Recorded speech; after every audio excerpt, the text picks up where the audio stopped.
صحابہ کرام کے سامنے حضور تشریف فرما ہے، آپ نے اپنی زبان مبارک کو پکڑ کے فرمایا کیا میرے صحابہ تم مجھے اس کی ضمانت دو، میں تمہیں جنت کی ضمانت دیتا ہوں۔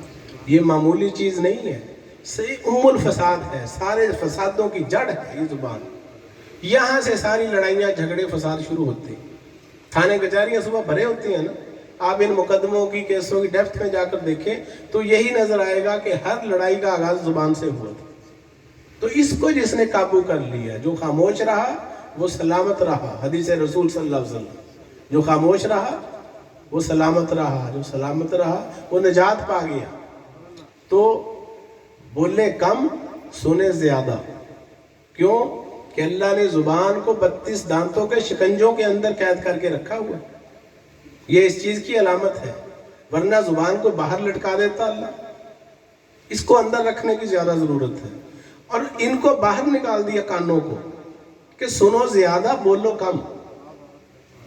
حضرت لقمان سے پوچھا کسی نے کہ آپ نے کی عقل اور دانائی، سورت لقمان ہے قرآن مجید میں، اللہ تعالیٰ نے پوری نازل کی، ان کی حکمت اور دانائی کی اللہ تعریفیں کر رہا ہے، خود دانائی دینے والا۔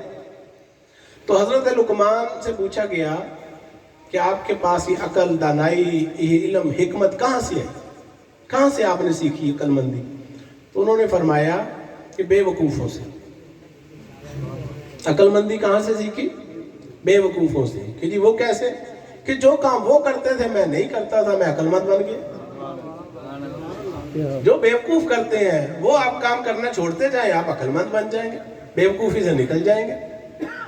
تو بس عقل مندانہ اشارہ کافی ہے۔ میری طبیعت ناساز ہے، گزشتہ 2-3 دن سے بخار بھی ہے، لیکن اس محفل میں حاضر ہونا باعث سعادت۔ ہر سال کی طرح کئی سالوں سے اس کی صدارت میرے ذمے ہے۔ یہ سہیل بھائی، حاجی اشرف صاحب، ان کی محبت کھینچ لاتی ہے، اور ایسی ایسی ہستیوں کی یہاں زیارتیں، علماء کرام کی، آپ لوگ جس محبت میں یہاں آئے ہیں، تو یہاں سے کوئی میسج آپ کو دینا یہ ہماری ذمہ داری ہے۔ ہم خانقاہوں والے، مساجد والے، مدارس والے، درسگاہوں والے، یہ ہماری ڈیوٹی ہے کہ ہم نے اللہ کی مخلوق کو اللہ کا پیغام پہنچانا ہے، ڈیلیور کرنا ہے، تاکہ آپ جب گھروں میں جائیں تو آگے پھر پریکٹیکل لائف ہے، عمل کرنا ہے۔ حضور بچوں کو سلام کیا کرتے تھے، یہ میلاد شریف جن کا منایا جا رہا ہے، وہ ہستی بچوں کو سلام کرنے میں پہل کرتے تھے۔ ہم میں سے کون کرتا ہے؟ یہ چھوٹی چھوٹی باتیں ہیں جو دراصل میں بڑی باتیں ہیں۔ تو بچوں کو عادت ڈال، آپ خود کریں نا سلام، تو بچے خود بخود آپ کو سلام کریں گے۔ ہم کہتے ہیں نہیں ہم بڑے ہیں تو ہمیں سلام کرنا چاہیے، بچوں کو چاہیے ہمیں سلام کریں۔ اور رسول پاک سے بڑا کوئی تھا؟ ہم کہاں سے بڑے بن گئے ہیں؟ حضور ان کو سلام میں پہل کیا کرتے تھے۔ تو یہ عادت ڈال لیں مصافحہ کرنے کی، معانقہ کرنے کی۔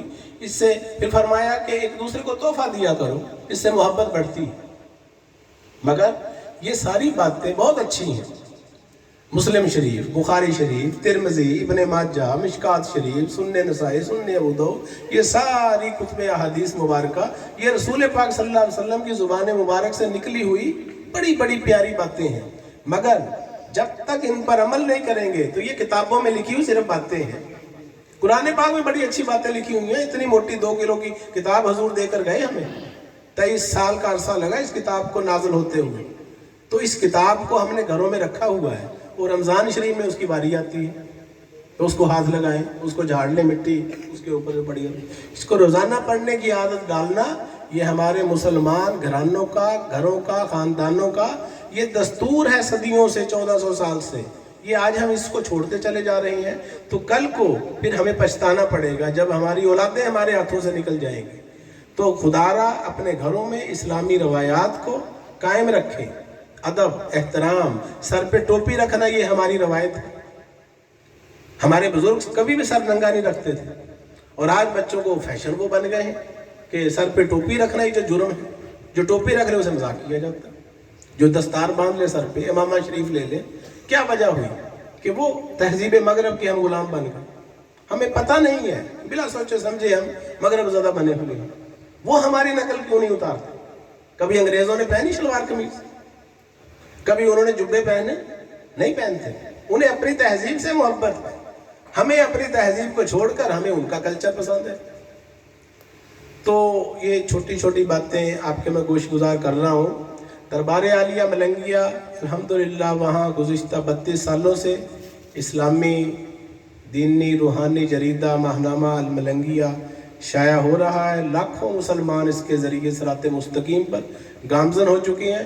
اس 100 میل کے ضلع اکاڑا کے اندر یہ ایک دینی رسالہ شائع ہوتا ہے جو اندرون پاکستان اور بیرونی ممالک میں پڑھا جاتا ہے، اور الحمدللہ تمام علمی جتنے حلقے ہیں اس سے واقف ہیں، امبیسیاں ہوں، سفارت خانے ہوں، یونیورسٹیاں ہوں، دینی مدارس ہوں۔ بر صغیر پاک و ہند کے اندر چند علمی خانقاہیں ہیں، یہ میں آپ کی انفارمیشن کے لیے بتا رہا ہوں، چند جو ایک ہاتھ کی انگلیوں پر گنی جا سکتی۔ آپ کو فخر کرنا چاہیے کہ ان علمی درگاہوں میں خانقاہوں میں اکاڑا شامل ہے۔ دربار عالیہ چشتیہ نظامیہ ملنگیہ یہ ایک علمی خانقاہ ہے۔